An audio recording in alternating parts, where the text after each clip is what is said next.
So you want to write a book on a typewriter? Well, I have a great option for you. This Olivetti-Underwood 21, 1966 is the typewriter for you if you are serious about writing a book on a typewriter.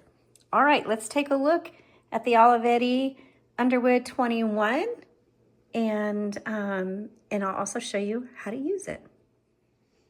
Okay, my friends, hello and welcome. And yes, I have other tutorial videos on an Olivetti-Underwood 21, but I thought I would update it and kind of give you my feedback as someone who is looking for a typewriter to actually write their book on it.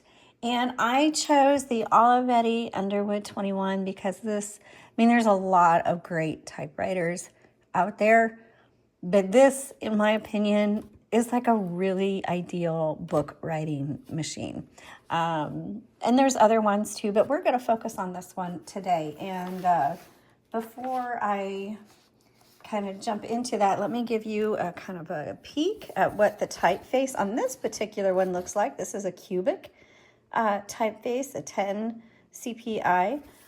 Certainly, depending on what typewriter you find, the typeface might be different. It's just what this particular one has, but I wanted you to see it and how nice and clean that looks. So yes, I'm going to do a tutorial on this, but as I do the tutorial, I'm going to kind of explain a little bit why I think this is fantastic for authors. First thing you need to know about the Olivetti-Underwood, it's actually a bigger typewriter. Even though it's still considered a portable, this is going to be longer than most. So I believe it's about 14 inches deep. Excuse me. Width-wise, it's probably also going to be the same. And actually, why don't I get out the measuring tape and we'll double check. Okay. So got the measuring tape here, and I was off a little bit. This is actually about 15.25 inches deep, and and it's 14 inches wide. And then let's go for the height here. We're looking at 5.5 inches tall. It's also a little bit heavier. So again, and it comes, if you have one that has the original case is a very solid case, has a handle on it. So you could schlep it around, but it's going to be a little heavy. But I kind of like that. When you're writing a book, you're going to want something that feels like a workhorse. But this one isn't so serious. I mean, it can go either way. This one is one of those typewriters that can have a little bit of a casual feel to, but it's also one that isn't afraid to work.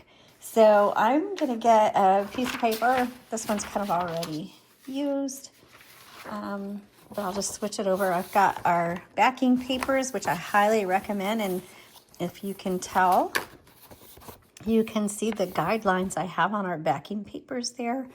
And so I am going to load it back here. And I'm going to adjust my camera. Okay, we're just going to do a slightly different angle so you could see a little bit more. This, like I said, this is a bigger typewriter, so it takes up more of the space. But you're going to load the paper right behind this paper plate here. And you're just going to set it there and turn the handle, and that'll load it right through. I always bring it up. And I know this is going off the screen for you, so sorry. Again, this typewriter is really big, so let me move it up. So I bring it up until the ends meet, make sure it's nice and straight. And then here's your paper holders. You can just bend them down. Also back here is your margins, and so you can bring them out and in, and you can kind of look. So I can see some of the guides on my paper. So I think I'm going to bring it here. There's one guide. Put this paper back up. And I'm lining it up to the guidelines that I see in here. All right, so there we go. I've got my guidelines in, and we're gonna move this back.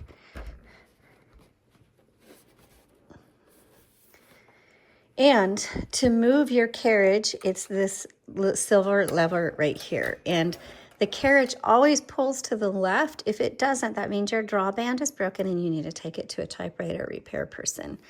Over here on the right side, that is your paper release. It makes the paper, it takes the tension off the paper so you can adjust it in case it was crooked or something. And then you re-engage it. Over here on the left side, here's your return handle. And also this one, the handle folds when you put it in the case. So just be aware of that. So if you get it and you're like, where's my handle? Where's my handle? Just fold it over. So here is a single spacing. And then right here on the left side, now I'm at double. Here's triple. And I believe this one disengages it. Oh, this one has 4. Oh my goodness, I've never seen one with 4. There's the disengage. Disengage is all the way at the top. And for storage purposes, that might be a good idea. But I'm going to put it back on 1, bring it back down, and we're going to, and this is a carriage release also, and we're going to bring it over here. Now on the left handle for the platen, so this right here, your roller is also called a platen, same as flatten. And when you turn the handle, you can hear it click, and it's clicking about every half of a line. And sometimes you want to line things up.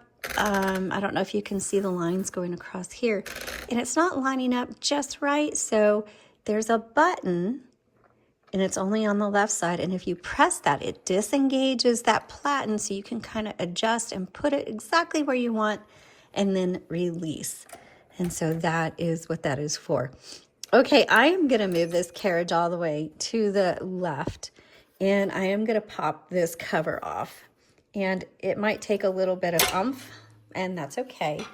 And you'll see that the spools on an Olivetti-Underwood, these are not universal ribbons. These are specialty spools, so your typewriter should have them. Do not throw them away. It will take your standard ribbon. So if you purchase a universal spool, you'll just have to take the ribbon off of the spool and wind it onto this one. And there is a playlist on our YouTube channel. I think it's linked to down in the description. I'll try to remember to do that if it's not. And there are some videos there on different typewriter models where Rob is changing out and loading fresh ribbon spools on different typewriters, and I'll give you a really good idea of how to do it on yours. So for the spools, there's these little caps, okay, that screw on and they hold the spool in place. You will have to fiddle with those a little bit to figure out just the right tension, because too much tension keeps the spools from turning and too little pops the cap off. So that's kind of a little tricky. You'll have to figure that out. But the ribbon comes all the way up through. There's like a little, I call it a double barrel. It's also your ribbon reversal, but you have to thread it through that, around this pin up here, and then over and down and around the spool. Same with this one. Come across through the double barrel, around the pin, back down underneath and around. So when you get to the end, you can see there's like no ribbon left here. Yeah, so here we're like, hey, we're at the end. It's time to reverse it. Then you're just going to tap this little thing, and it's going to reverse the direction, and you can take the ribbon this way. And you just go back and forth as many times as you need until you use up all the ink in that ribbon. These are your tight bars. This whole area is called the escapement. Excuse me. And we are going to put the cover back on. Excuse me, I was sick last week, but I've had this cough that when I talk, the cough tends to come back. Okay, so you can see, can you hold on? This little metal ridge. It's on both sides. Okay. That is going to fit underneath. You'll see like these little swoops, metal cast swoops in the frame. You're going to come in at an angle and load it there, and then snap down and make sure it snaps, because this return handle has very narrow clearance. I mean, so some of your typewriters may have scratches across, and if that's the case, that's because the cover was not pressed all the way down. So, I mean, there's very little room between the return handle and the cover, so that's why you need to make sure it snaps down all the way. Okay, so for you authors, just be aware the number 1 is not on this typewriter, so you can use a lowercase l, uppercase I for your number 1. One of the things I like about this typewriter is that it has the really good tension on the keys, but it also has a good flow. So for one, if you have petite hands, just know that the space between the keys is not a problem, but the tension may make your hands, if you're a light, if you have just really light touch, you're going to have to work and build up the strength in your fingers, because you'll need to press a little bit harder. But if you have petite hands, you can still use this. You're just going to have to make sure you have good endurance and strength, and you can build that up, especially when you're first typing. If you're not used to using typewriters, your fingers will get tired, especially your pinky. And so typewriters are really good exercises for your fingers. If you don't have light hands, you don't have to worry about it. It will feel really good. Has a very smooth typing action, and it's a very sturdy and dependable machine, and that's why I like it for authors. It's like this typewriter wants to work, and I do love all of the different spacing options, because when you're typing your first draft, you probably want to do double spacing at least, or even triple spacing.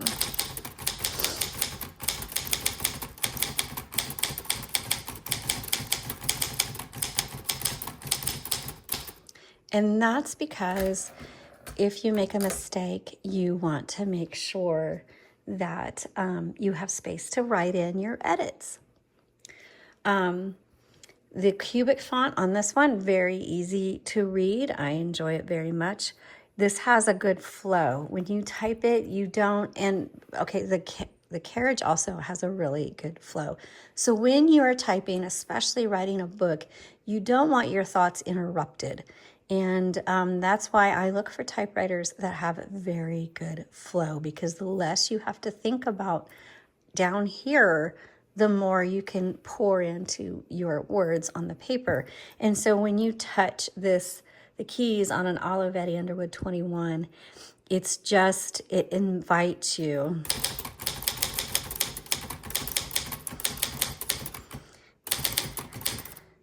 Oops, 2 keys, sorry about that. Invite you into the moment.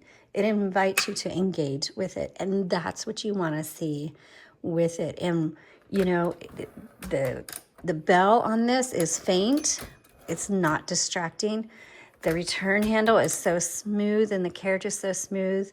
You're not wondering if it's there. For example, the 50s models of Royals has a tendency to bounce when you hit the return handle. If you don't hit it just right, it will bounce.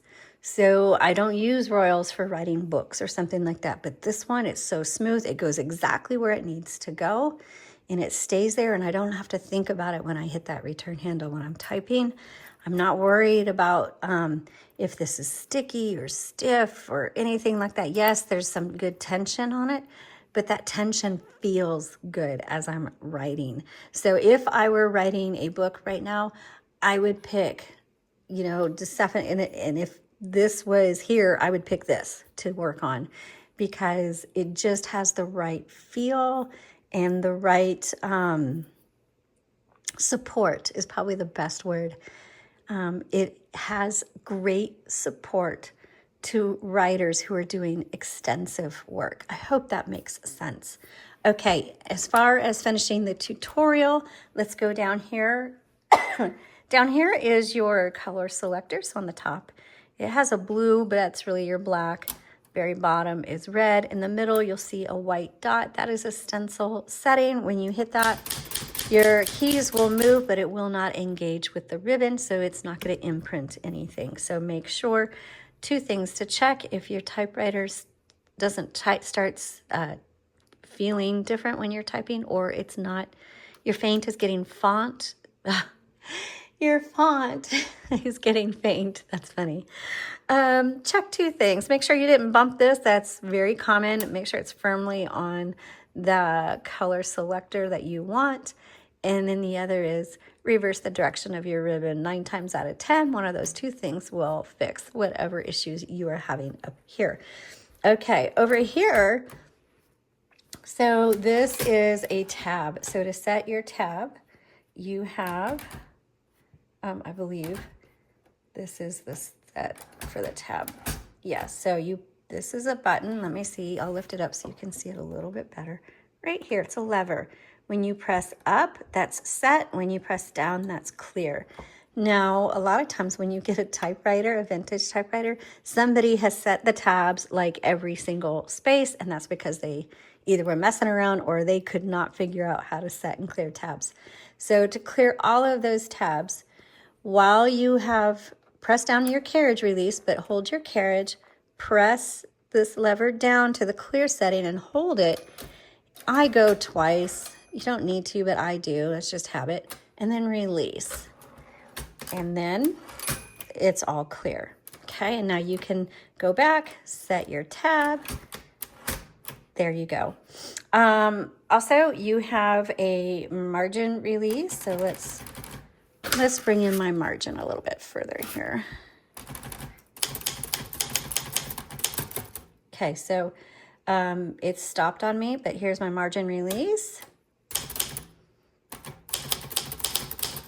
So it's unmarked on the Olivetti-21, but it's where the number 1 should be. So this is your margin release. The red button is your tab. The arrow is your backspace.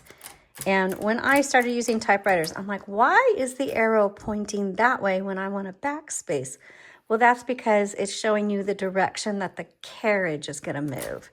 So the carriage, even though it's moving this way, the space on your paper is moving that way. Okay, you've got your shift here. And then this is your shift lock. To release your shift lock, press the big shift. That is how you use your Olivetti-Underwood 21. I hope you found this helpful. And if you're writing a book, I say, yay, go for it. I would love to see a book written on a typewriter. I know it's usually just the first or second draft, and then you got to convert it. But I hope it's a wonderful experience for you. Thanks for watching, and visit us at jotandtittletypewriters.com.